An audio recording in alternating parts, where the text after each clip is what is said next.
Yo, what's good, fam? Today on Hidden Secrets Revealed Live, the Postal Service record Give Up is 20 years old.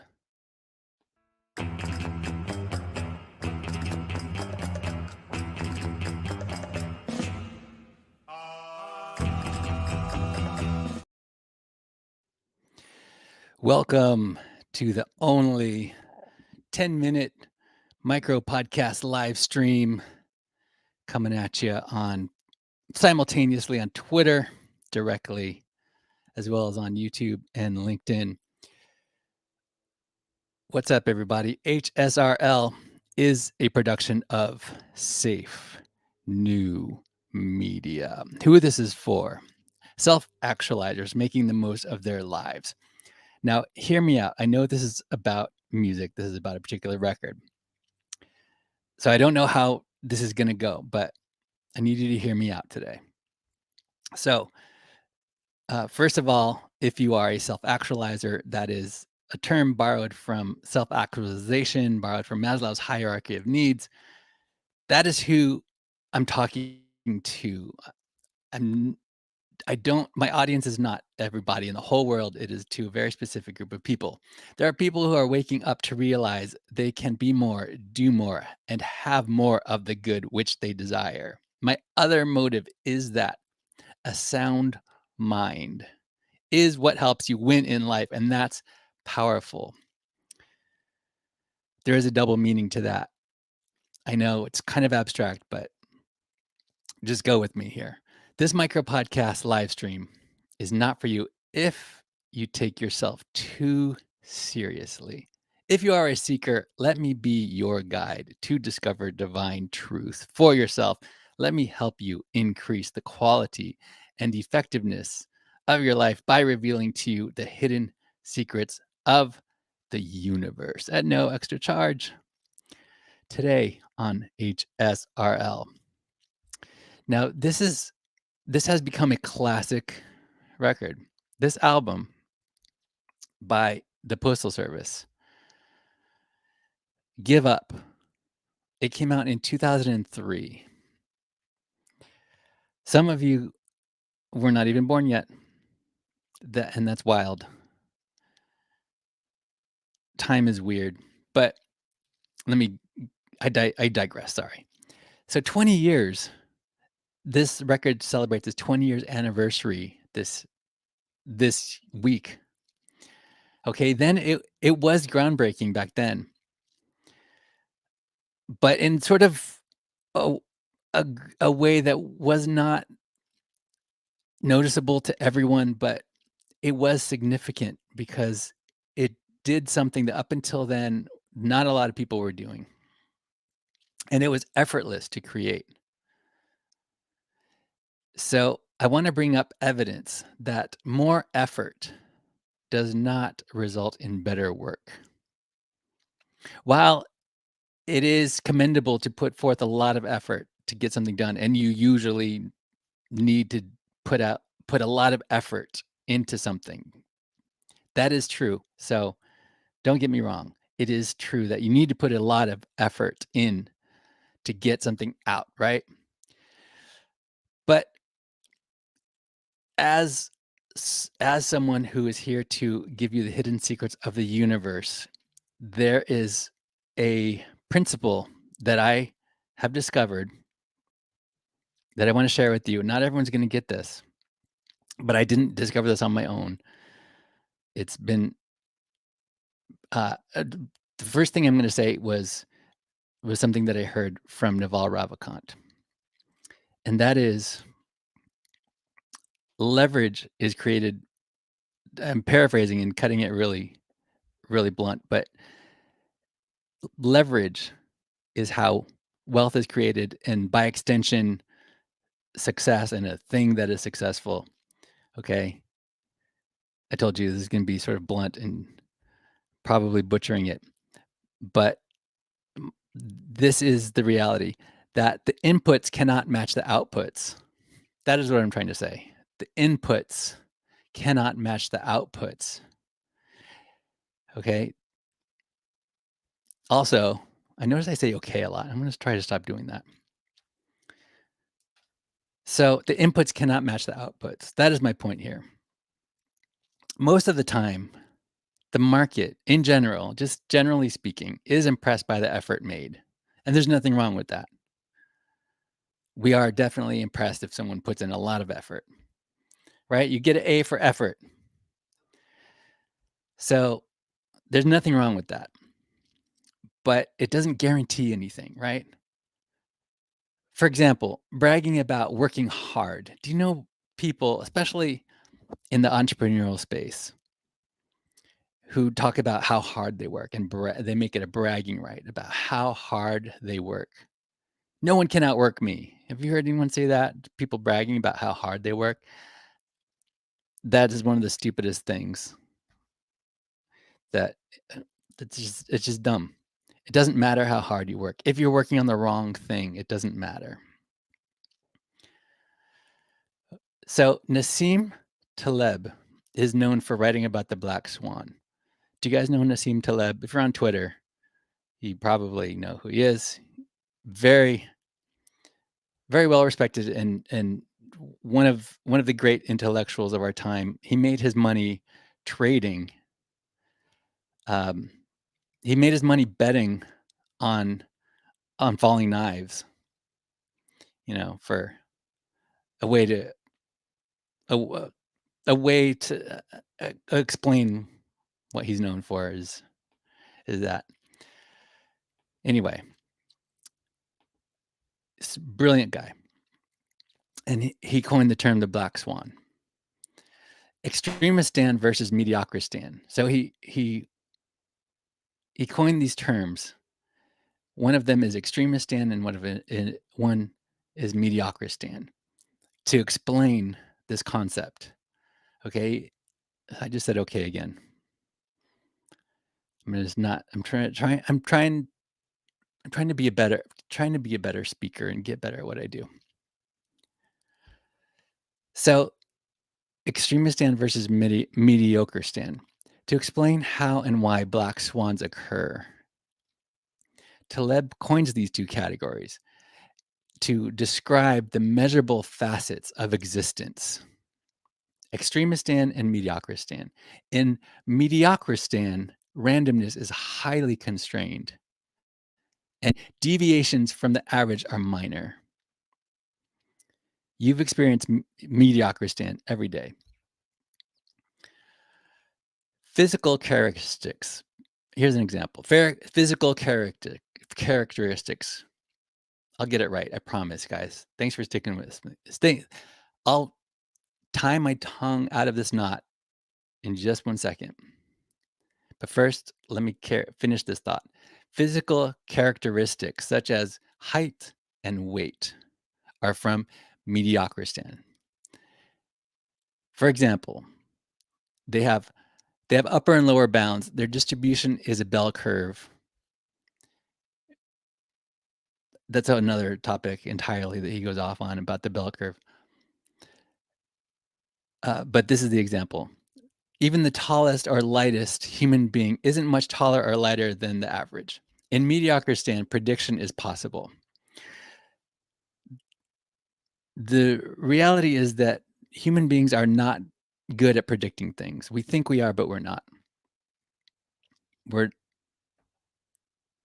so wrong so much of the time when we try to make predictions, but still we still keep doing it because the sun must come up. So we think the sun will come up tomorrow. So, I mean, and it probably will, but just because the sun came up tomorrow, like the Earth went around. Like, what if we get hit by a comet? I mean, a big old asteroid that blows us up? I don't know. Anyway, I'll get back to the point. In Extremistan, however, randomness is wild, and deviations from the average can be extreme. So, most social man made aspects of human society, the economy, the stock market, politics, these things are in the zone of Extremistan. They have no upper or lower bounds. Their behavior can't be graphed on a bell curve. An individual events or phenomena are called black swans, and they can have exponential impacts on averages. So they blow averages out of the water, like they make averages obsolete. For example, imagine you put 10 people in a room. Even if one of those people is Shaquille O'Neal, the average height in the room is likely to be pretty close to the human average. That's mediocre Stan. If one of those people is Elon Musk, Jeff Bezos, um, what's his face? I don't forget his first name. Arnault, currently the guy who owns LVMH, currently the richest man. If you put one of the extremely rich people there in the lineup, suddenly the wealth average changes drastically. That's extremistan. So we're easily fooled by randomness. Something can just be random, but the mind wants to attach meaning to it. When we're dealing with chaos, we're dealing with things that we can't control, but we attach meaning to, right? So my point is, in order to be accurate, in order to find meaning, accurate meaning, I woke up this morning thinking about my new modus operandi, and that is finding logical discrepancies. Are you still with me? I know. I don't know. I think I warned you at the beginning of today's episode. I don't know how this is going to go because I'm bringing together some kind of abstract things. And anyway, doing my best. Leave a comment, smash that subscribe button. I don't care if you make fun of me, just leave a comment. Make it funny. If you make fun of me, it's fine. Smash that subscribe button if you're watching on YouTube. Follow me on Twitter. Access our private Telegram via Guild XYZ. More about that in a minute. But the Telegram is accessed through guild.xyz/inner circle. So I'm going to bring it all together here. But finding logical discrepancies is my new modus operandi. This is the way to find truth, according to me. I was thinking about this morning because I met with one of my best friends yesterday, and the reason why I love this guy to death is because he's one of the only people that I know in real life that I can have thoughtful disagreements with, and our friendship just is remains strong because we can thoughtfully disagree with each other, hear each other out, and we come from two different mindsets entirely. So, for example, um, this was back during I don't even want to talk about it, but back during when people were getting the jab, and he was very pro everyone getting vaccinated, and I had the opposite idea, the opposite thinking. Okay, so hear me out. I just froze. Hang on a sec.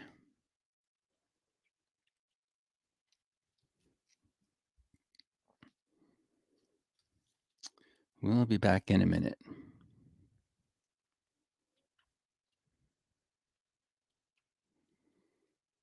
Oh, I'm gonna have to switch cameras.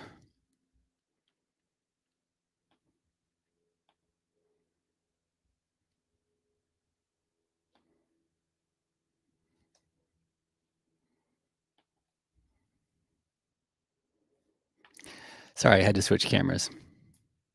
This is live. Anything can happen. So what I was saying was before, sorry about that. Sorry about the interruption, is we had different viewpoints. So his stance is that the source of information must be credible. So where the information comes from matters. And I do believe that it should be taken into account where the information comes from. But it is also true that regardless of the source, the piece of information, the data, can be true or it can be false, regardless of who it comes from. So that's sort of the where we differ. Now, I personally believe that I don't want to take advice from anyone who I would not trade places with. So that's my criteria for where I take advice from. If I won't trade places with you, I won't take advice from you. So my friend disagrees with that stance. And the logical discrepancy is that if something is true, then what else would be true? In other words, if your source of information must be credible, yet you are willing to take advice from someone who you would not traded places with, is that source still credible? Yet there's some discrepancy in the thought process. Okay, I'm going to sum it all up with this. Wisdom and discernment is knowing what is relevant to specific situations. In conclusion, I will tie this all together and amazingly bring it back to the Postal Service.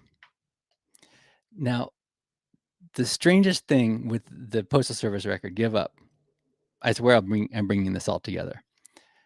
So there's no follow-up. This was such a great album. There was no follow-up record. It's the only Postal Service record. They never made a follow-up. So as Give Up grew into a sensation and a cultural touchstone, there were inferior imitators like Owl City, who ultimately took a Muppet Babies version of the sound all the way to #1, yet rarely matched the musical substance that the guys from the Postal Service, Jimmy Timbarillo and Brian Gibbard, brought to their songs. The production and the songs, songwriting is excellent pop music. But for the derivative things that came after it, it was a lot easier to copy the wide-eyed sentimentality of lyric like, I want so badly to believe there is truth and love is real. And the prolonged adolescent vibes of a chorus like, don't wake me up when I'm sleeping. Great song. Don't wake me up when I'm sleeping. You got to listen to it. I can't do it justice. So, and the electro-organic beats underneath it just made this so significant. You can also hear echoes of the Postal Service even in inferior copycats like Owl City. You hear the kind of the traits of that style of music over and over again, from YouTube pre-roll music to just kind of become ubiquitous. And it's not much different from all of the grunge bands that followed Pearl Jam. So there's a ton of grunge bands that followed Pearl Jam. And the relevance is that this record label from Seattle. And there was nothing else. They weren't putting out music like this before this album. It stands the test of time. Gibbard and Tamburello seem to realize that it stands the test of time. And now they did try and make a follow-up in the spaces between Death Cab albums they decided, I guess, I don't know if it was a conscious decision or they just gave up, but they just left it alone.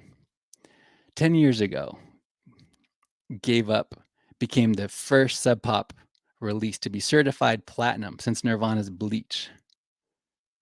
And they got the band back together and took the album on tour. Another decade has passed, and they're doing it again this fall. This time, uh, Gibbard is doing double duty because his Death Cab record also celebrates 20 years. Transatlanticism. So this is going to be really exciting. If you missed them the first time they toured in 2013, you'll have an opportunity this fall to catch them live. I'm really excited. I really hope to see them live. It's it's a really important album, and it the reason why I'm talking about it is it affected me. Like it influenced my music. It influenced my first album.